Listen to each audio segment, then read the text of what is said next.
Do you have a chipped or broken tooth? Don't worry, I can show you how to fix it for about 10 American dollars. As a disclaimer, I am not a dentist and I have no medical background. This video is only showing you what I did for myself, so anything you choose to do is at your own risk. Let's start with what you need. Light cured dental composite resin. It's the same stuff that dentists use for fixing teeth, and it can be found online. The cheap brands are about $6 per tube, and that works just fine, so save your money. The resin is a paste, and it only hardens when exposed to a certain frequency of light. That's the blue light they shine in your mouth at the dentist's office. Professional lights like this can cost about $100, but you can use LEDs instead.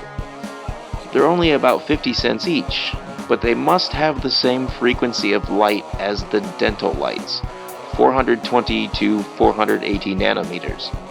Otherwise, they won't work.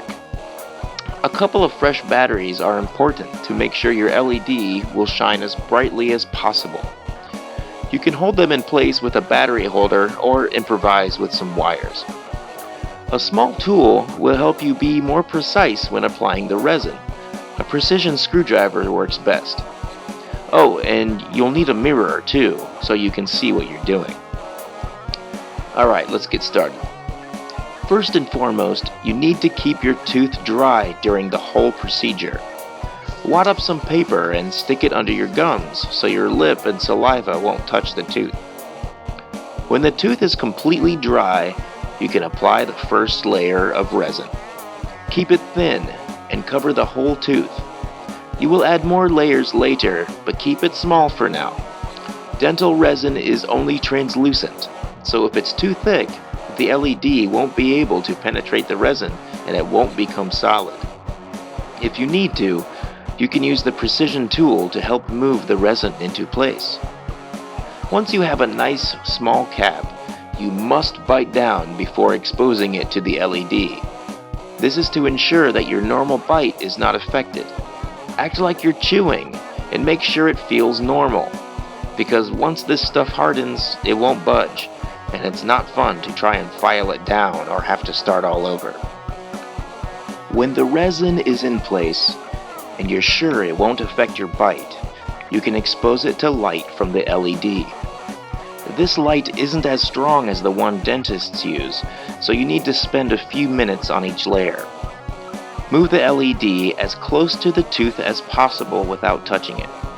Focus the light on one area and hold it there for about 40 seconds. Then focus on another area of the tooth and hold it for another 40 seconds. Keep doing this until the entire surface area of the resin has had ample light exposure and is fully solid. Now you can start adding additional layers. Just add more resin to the resin that's already there. Each time, use only a small amount and coat the whole tooth, or at least the whole front of the tooth. Don't forget to bite down each time to make sure the alignment of your teeth isn't affected. You'll want to still be able to chew your food after this. Keep following these steps. Apply resin, ensure bite clearance, expose to light, and repeat. The number of layers you will need will vary depending on how much repair is required. My broken tooth took about 6 layers, and the chipped tooth only took 2. The last layer is very important. It will be the one you see and will ultimately define how the whole tooth looks. Carefully use your finger or the precision tool and make it look as smooth and natural as possible. Also, give it plenty of light exposure so the outer layer is plenty solid. By this point, you should have a wonderful new smile. Looking good, handsome devil. Unfortunately, I have some bad news. Once your tooth is done, wiggle it. It will come out.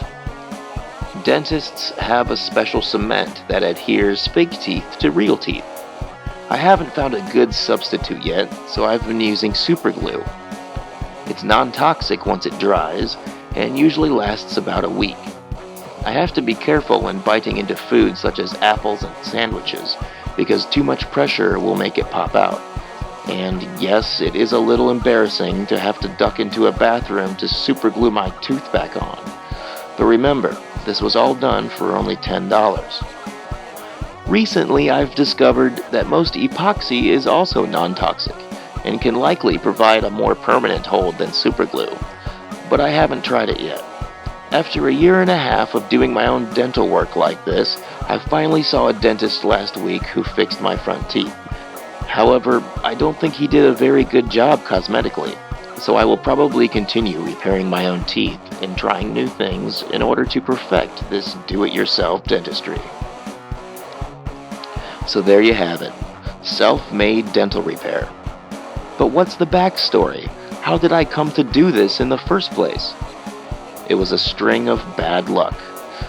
I wasn't born with the best teeth, so several years ago I went into debt and I got porcelain veneers. They were terribly expensive, but being able to smile really boosted my confidence, and overall I was very happy with it. But a year and a half ago, I got into an accident. I was riding a bicycle on a sidewalk and the brakes locked up. I went face first into the concrete and smashed my face all up, breaking and chipping my perfect teeth. A dentist temporarily fixed my teeth with composite resin, the same stuff I use now, but he didn't do a very good job because I was supposed to get new veneers. But my insurance ran out at that point, and I wasn't about to go thousands of dollars more into debt, so I had to get creative. I thought, why does a fake tooth have to cost so much? It's a tiny white piece, and it's not made out of diamonds, so surely I can do it myself for far less money. After trying a few over-the-counter things, I found some cheap composite resin online. Then, after figuring out that I could use LEDs of the appropriate light frequency to cure the resin, I had a very cheap alternative to professional cosmetic dentistry. Imperfect, yes, but it still looks pretty darn good, don't you think?